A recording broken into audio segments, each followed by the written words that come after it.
আসসালামু আলাইকুম, welcome back to my channel. আশা করি আপনারা সবাই ভালো আছেন। তো আপনাদের জন্য আজকে আমি একটি মজাদার নাস্তার রেসিপি নিয়ে এসেছি। আশা করি আপনাদের ভালো লাগবে। তো প্রথমে আমি এখানে দিয়ে দিচ্ছি পরিমাণ মতো তেল, প্রায় 2 টেবিল চামচের মতো তেল। সেই সাথে তেলটা যখন গরম হয়ে যাবে তখন আমি দিয়ে দিচ্ছি 2টা মাঝারি সাইজের পেঁয়াজটাকে আমি ভালোভাবে নেড়েচেড়ে নিচ্ছি। এরপর যে আঁচটা কিন্তু মাঝারি আঁচে রাখতে হবে যেন পেঁয়াজগুলো না পুড়ে যায়। তো পেঁয়াজটা বাদামি রং করে ভেজে নিতে হবে।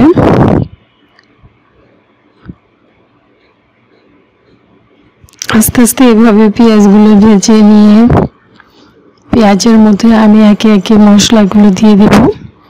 প্রথমে আমি দিচ্ছি হাফ টেবিলের কম পরিমাণ মতো লবণ, হাফ চা চামচ হলুদ এবং 1 চা চামচ মরিচের গুঁড়ো। এটা দিয়ে ভালোভাবে পেঁয়াজের সাথে আমি মিক্সড করে নিয়েছি। এটাকে দিয়ে প্রায় আমি 30 সেকেন্ডের মতো ভেজে নিয়েছি। তারপর আমি সিদ্ধ করা 2টো আলু, ম্যাশ করা আলু দিয়ে দিচ্ছি মশলার মধ্যে এবং মশলাগুলোর সাথে আলুটা ভালোভাবে মিশিয়ে নিতে হবে। আলু যেন মশলার প্রতিটা জায়গায় ভালোভাবে মিশে যায়, ভালোভাবে আস্তে আস্তে ধীরে ধীরে নেড়ে নিতে হবে। আর আঁচটাও মাঝারি আঁচে রেখে নাড়তে হবে যেন আলুটা পুড়ে না যায়। চামিচের সাহায্যে এভাবে আস্তে আস্তে ধীরে ধীরে আপনার আলুটাকে ভালোভাবে মিক্সড করে নেবেন।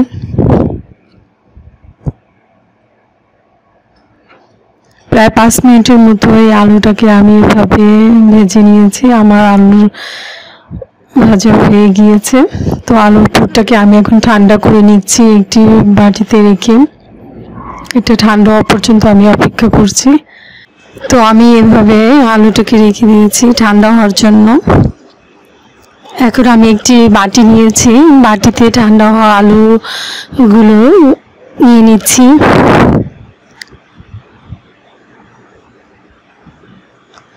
আর এখানে আমি 1 কাপ পরিমাণ মতো ময়দা নিয়েছি।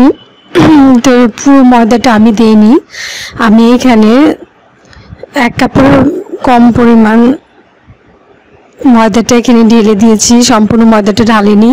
তো আলুর সাথে আমি সম্পূর্ণ ভালোভাবে মিক্সড করে নিচ্ছি ময়দাটাকে। এভাবে হাতের সাহায্যে ভালোভাবে আলুর সাথে ময়দাটা ভালোভাবে মিক্সড করে নিতে হবে।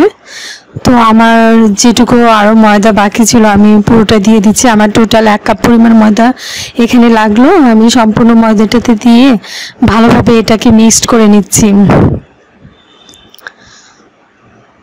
এই নাস্তাটার জন্য অবশ্যই এই অংশটা অনেক গুরুত্বপূর্ণ একটি অংশ, কারণ এই মিক্সচারটা ভালোভাবে মিক্সড করতে না পারলে পুরো নাস্তার রেসিপিটাই আপনার নষ্ট হয়ে যাবে। তো আপনারা এখানে ভালোভাবে এটা খেয়াল করে করবেন যেন ময়দাটা সম্পূর্ণভাবে আলুর সাথে মিশে যায়।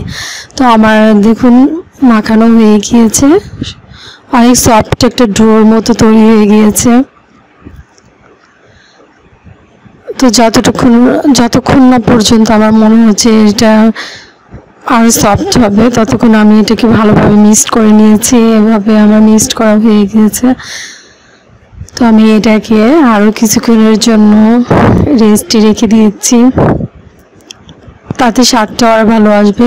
তো আমি যে প্যানে আলুটা রান্না করেছিলাম সেই প্যানে আমি এখানে প্রায় 1.5 টেবিল চামচের মতো তেল দিয়েছি। সেই সাথে আরও 2টি পেঁয়াজ এখানে ছেড়ে দিয়েছি। আর কাঁচামরিচও এখানে প্রায় 5-6টির মতো কাঁচামরিচও দিয়ে দিয়েছি।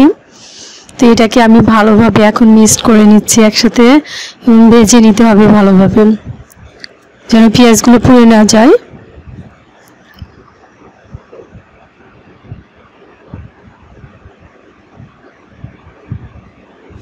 এ পর্যায়ে আমি এখানে দিয়েছি হাফ টেবিল স্পুনের মতো লবণ,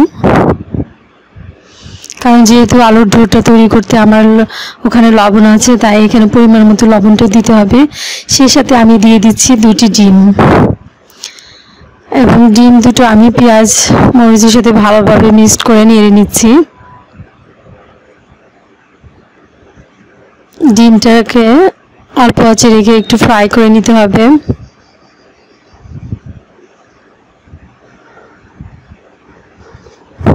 এবার আস্তে আস্তে ধীরে ধীরে ডিমটাকে আমি মিশিয়ে নিচ্ছি পেঁয়াজের সাথে। এ পর্যায়ে আমি এখানে দিয়ে দিচ্ছি ধনেপাতা, আপনারা স্বাদ অনুযায়ী দিবেন। ধনেপাতা দিয়ে আমি আরো কিছুক্ষণ প্রায় 1 মিনিটের মতো এটাকে নেড়ে নিয়েছি। এখানে আমি আর কোনো বাড়তি মশলা ব্যবহার করিনি। দেখুন আমার ডিমের পুরটা রেডি হয়ে গিয়েছে। তো এখন আমি যে ডোটা তৈরি করেছিলাম সেটাকে আমি এখন ভাগ করে নিব। আপনারা আপনাদের সাইজ অনুযায়ী এটা করে নিতে পারেন, পছন্দের সাইজ অনুযায়ী করে নেবেন। তো আমি এখানে 1 কাপ ময়দা আর 2টো আলুর যে ডোটা তৈরি করেছিলাম এখানে আমি 6টা ভাগে ভাগ করে নিয়েছিলাম।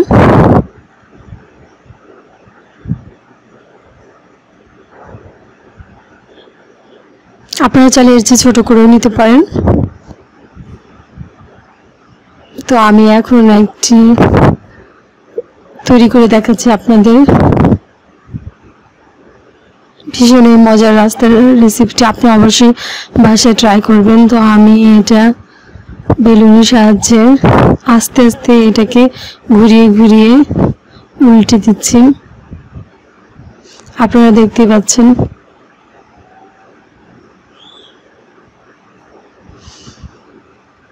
এই পুরুত্বটা আপনারা দেখতেই পেলেন, খুব একটি পাতলাও হবে না, আবার বেশি মোটাও করা যাবে না। তো আমি এখন ডিমের পুরটা ভিতরে দিয়ে দিলাম, দিয়ে আমি একটা শেপ তৈরি করে দিচ্ছি, এটা আপনারা দেখতেই পাচ্ছেন।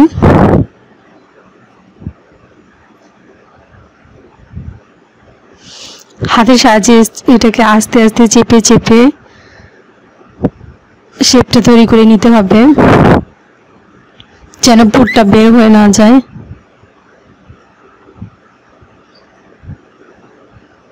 আপনারা চাইলে এখানে একটু ডিজাইনও করতে পারেন, এভাবে কাঁটা চামচ দিয়ে করতে পারেন, কিংবা হাতের সাহায্যে আপনাদের পছন্দ অনুযায়ী যে কোনো ডিজাইন করতে পারেন, শেপ দিতে পারেন।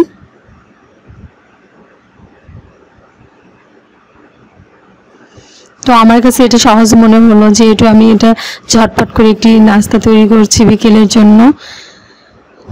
তো আমার কাছে এভাবে সহজ মনে হলো, তাই আমি এভাবে করে নিলাম। আপনারা আপনাদের পছন্দ অনুযায়ী শেপটা দিয়ে নেবেন। ভীষণ মজাদার একটি সহজ রেসিপি, ছোট বড় সবাই আশা করি পছন্দ করবে।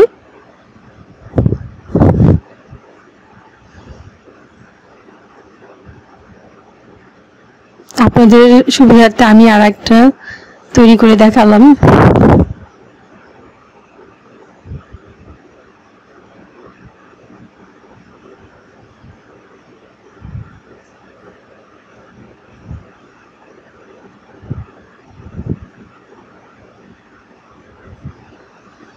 তো আমার রেডি হয়ে গেল বানানো। এখন আপনাদেরকে আমি ভেজে দেখাচ্ছি। এখানে কিন্তু খুবই অল্প পরিমাণ তেল দিতে হবে, বেশি পরিমাণ তেল দেওয়া যাবে না, যেহেতু এটি সিদ্ধ আলু দিয়ে তৈরি করা, তাই কম তেলে এটাকে ভেজে নিতে হবে।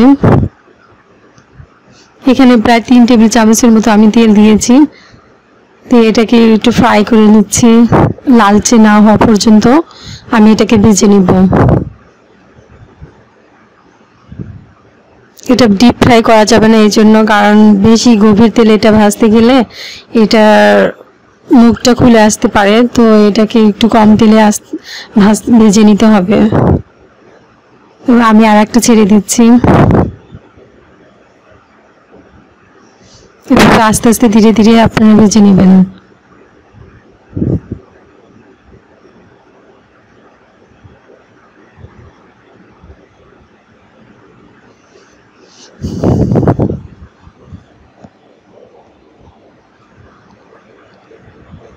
খুবই মজাদার সুস্বাদু একটি রেসিপি, আপনারা অবশ্যই বাসায় এটা ট্রাই করবেন।